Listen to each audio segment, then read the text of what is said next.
Hey everybody, it's Chris, GreyBeard Wi-Fi, and thank you for joining me today in this video. I'm outside. I decided to come outside to do a video. Now, this particular video is not going to be a technical video, okay? And a lot of it's going to just be a raw dog video, and it is something that I've wanted to do for a while. Many of you know me as your instructor. Unfortunately, I am not going to be continuing on doing that, and I'm not going to get in the circumstances of that. I didn't do anything bad. Okay, I didn't do anything bad, but I do want to kind of pass on um, some words of wisdom for anyone starting a new career in IT. And yes, my former students, many of you have asked me a lot of these questions and stuff like that. So I thought, you know what, I'm going to put them into a video, right? And so every so often, I got I got some notes that I'll be looking down. And like I said, I'm going to run this raw dog. All right. So not a lot of editing and stuff like that. So and some of this is coming from deep in there. Okay, got to make sure it's the right side or the left side. Sorry. All right. So I've been in this business for decades. Okay. And these are just some tidbits of wisdom based upon my experience. Now, disclaimer, I am not a career counselor. Okay. I am not a psychologist, a clinical psychologist, professional psychologist. I am not a financial or legal advisor. I am not a school counselor or anything like that. Okay. I'm just basing this off of my travels and my experience. Okay.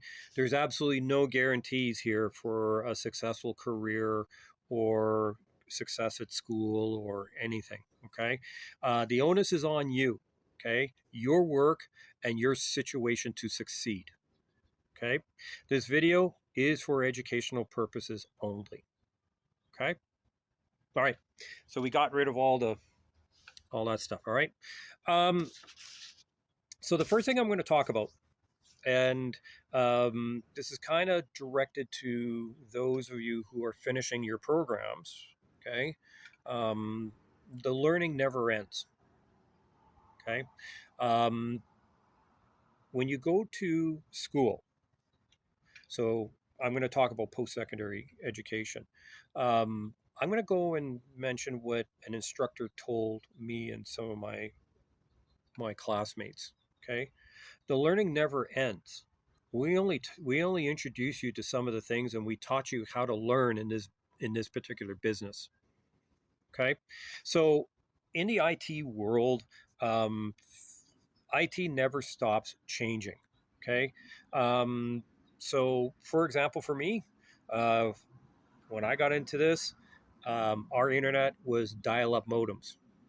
Okay, and now we've got a plethora of many very fast ways of connecting to the internet. Okay, it's always changing.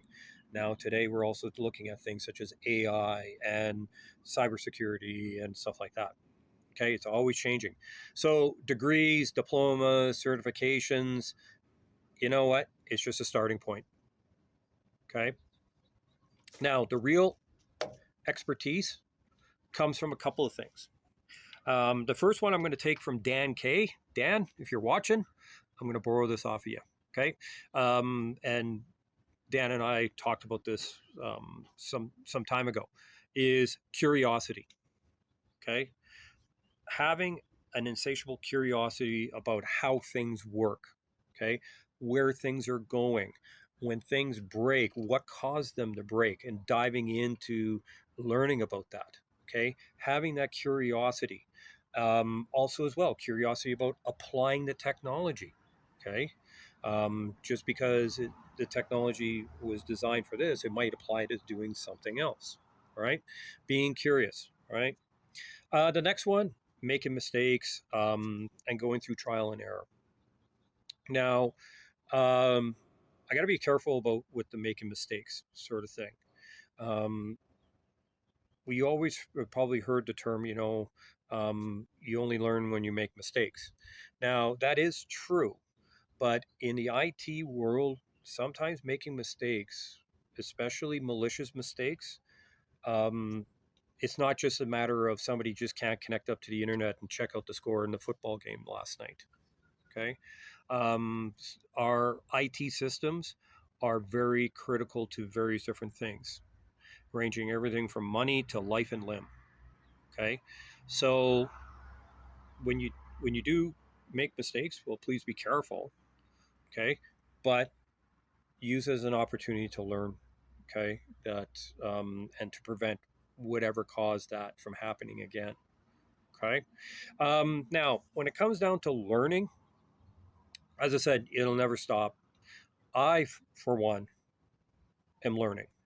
I just completed a certification to Certified Wireless IoT Systems Administrator from Certified Wireless Network Professionals. I just finished doing that. Now, a lot of the information there I did know from my past, but there was a lot of stuff I learned that was new. Okay. So you're going to be doing this all the time. Okay. The learning never ends. Okay. The moment you stop learning about this stuff is the moment that basically that's it. Okay. All right. Now, with regards to learning, um, one of the things that is common in the IT business are certifications. All right. Certifications, it's a multi gajillion dollar business that's out there. Now, there is different types of certifications in IT that are out there, and I'm going to do a future GreyBeard video to describe them. Okay, because I just want to kind of keep this within the arcs of fire, for example. Okay, within the boundaries. Um, but do you need these certifications? Okay, well, yeah, you do. Okay. There's a couple of things. Number one, for those of you who are brand new and you're looking for jobs, having these certifications on your resume will help you get past the first or second stage with the HR departments of the companies you're applying for jobs for. Okay. Because they will look at your resume. And if you don't have a certain certification, guess what? They move on. All right. Um, Now, when it does come down to the certifications, you do still learn things from it, okay? But they don't make you an expert, all right?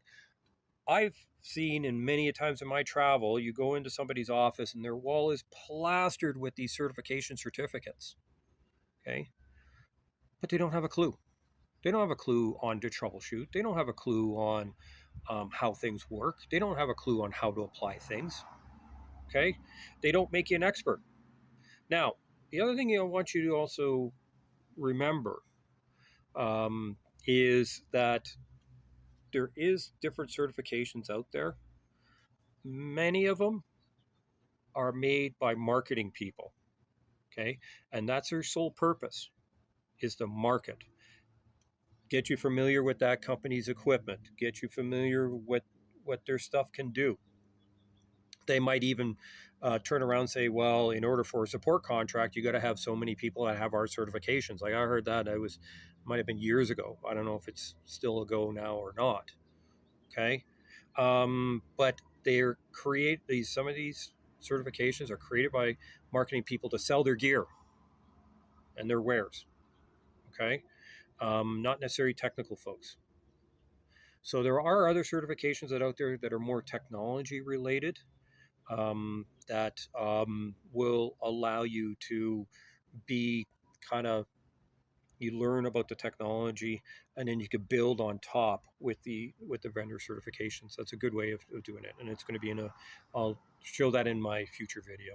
Okay, so with regards to that, make sure that if you like this so far, click on the like, subscribe, hit the bell notification. Okay. There's going to be a lot of GreyBeard videos and that. And as I said, I'm going to be expanding upon the certification one later. Okay. Um, Getting back to it, the hands-on experience is what counts. Sure, you can get all the certifications, but make sure you go out and get the hands-on. Okay. That is what's going to make you more valuable to an organization or sought after. Okay. So make sure you go ahead and do that. I've seen some with a whole bunch of certifications. Like I said, they didn't have a clue. Okay.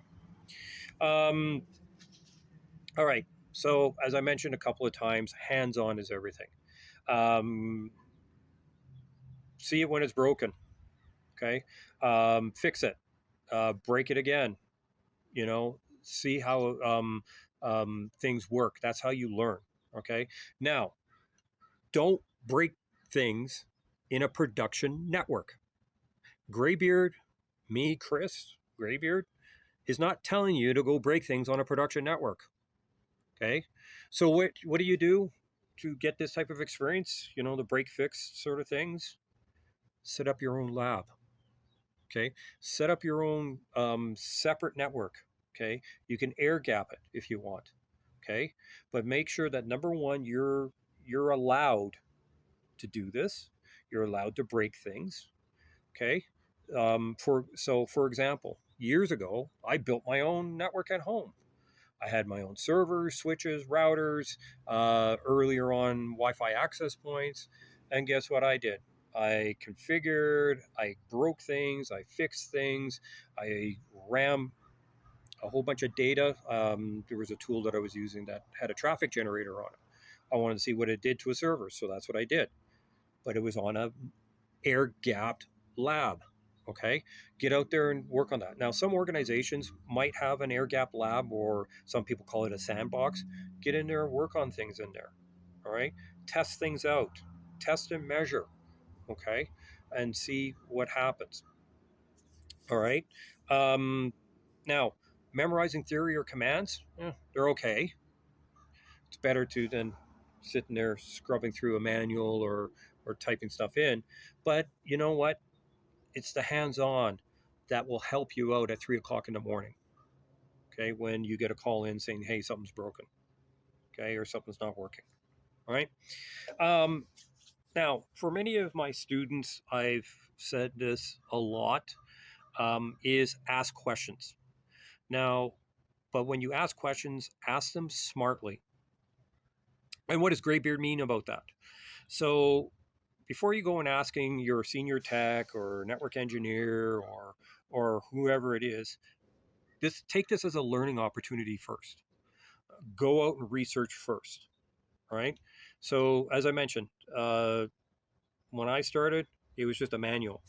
But today, you got ChatGPT, you got Google, you got frequently asked questions on a vendor's website, you've got Reddit, you got Discord servers, you've got all this stuff.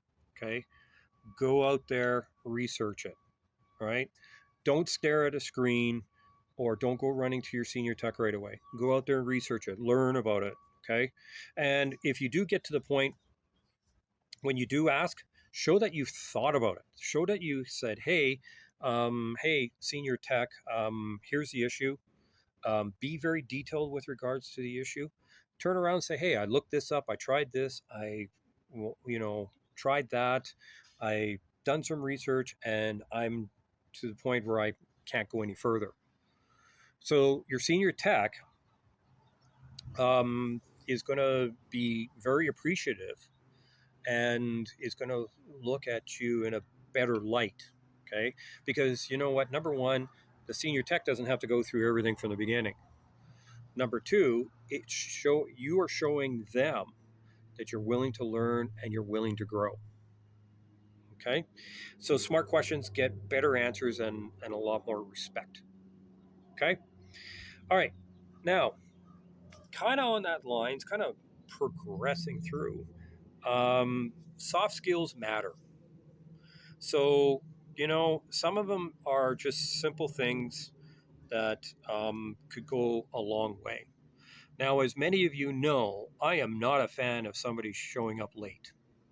So be on time. Okay. So being on time does a couple of things. Number one, it shows respect to your manager, your company, the organization that you're working for. Right. Number two, it will help you with managing your day. Okay. So being on time, if you're running late, it's going to happen. I get it. Okay. But plan ahead to be on time. So you get there. You're ready to work, because the first portions of your careers, you're going to be troubleshooting. So guess what? You're going to be going from one trouble to another, to another, to another. Your day is going to be full. All right? Be on time. Be accountable. Okay? Make sure you communicate clearly. All right? There's nothing that bothers me or is a pet peeve of mine when somebody turns around and says, well, hey, the network's slow. Okay? Or it's slow, or being vague. Okay? You have to be detailed and communicate clearly. Okay? Explain everything that's happening. All right? Who is it happening to? Where is it happening to? When is it happening? Okay? What has changed? All right? But don't be vague.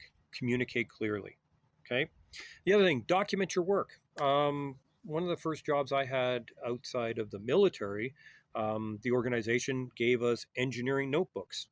And everything that we had to do, whether we troubleshooting, we got it to work, or whatever, we had to document it in our engineering books. And sometimes the manager will come and say, hey, I'd like to see it. Okay. But it was good for me when I was first starting out, that I could turn around and it's like, oh, wait a minute. I've seen this before. Oh, there it is. So then I don't have to go through the whole troubleshooting process or whatever it was. Okay.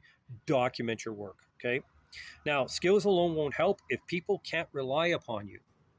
Okay. So being on time, being accountable. Okay. Communicating clearly. It helps out with those things. Almost done. Almost done. Okay. All right. So where do we go from here? Well, this is kind of a note or kind of a message to my former students. I tried my best to get you the hands-on and get you a hands-on start into your IT careers. Now, many programs out there, and I'm not going to pick on one or two in particular, okay, but many of the programs out there don't really give you real exposure. Okay. Now, simulators, which maybe some of you have gone through, and yes, I have used some, okay, are not real life. Okay. Troubleshooting in the real world is a lot different than in a simulator. And a matter of fact, some simulators that won't allow things to be broken. They give you they don't give you a real world, they give you a perfect world. Okay. So you're not necessarily learning from those simulators. Okay. So what can you do? Build your own lab. Okay. Go and find the parts and pieces, whether it's on eBay or whatever. Okay. Go build your own lab. Okay. And here's a message. Stay tuned on GreyBeard Wi-Fi. Make sure, write a comment. I'll talk about a comment in a second. Subscribe and hit the bell notification. Okay. Because even though I am not going to be, for some of you, I'm not going to be where you're going to be learning, I can still teach you some things. Okay. And I want to do that for you. But I'm going to do it through GreyBeard Wi-Fi. Make sure you subscribe. Okay. All right. So in the end here, gone through 19 minutes of a GreyBeard lecture. Couple of things in summary. Build your curiosity. Okay. Be persistent in your learning. Okay. Get the hands-on experience. You do that, that's going to be your edge. You're going to beat out those who have got all the certs up there but have no experience. Okay. Have a commitment with your toughest IT challenge. Okay. Go there, learn about it. Okay. Document it, and maybe even share what you've done with others if you can. Okay. Okay. The certifications, yeah, they're nice. Yes, I've beaten up a few in this video. They're nice. But wisdom comes from doing. Hands-on, rolling up the sleeves, getting your hands dirty. Okay. So I hope this helps. Like I said it a few times already. If you liked it, hit the thumbs up. Make sure you subscribe because, like I said, there's going to be a lot more GreyBeard videos. Going to be doing some technical ones. Hopefully, there should be a video coming out in the next couple of days, more on some technical subjects. Okay, place a comment down below. Talk about, place a comment about what was your toughest challenge in learning in IT so far. Okay, that's all I got for today. Take care. Peace.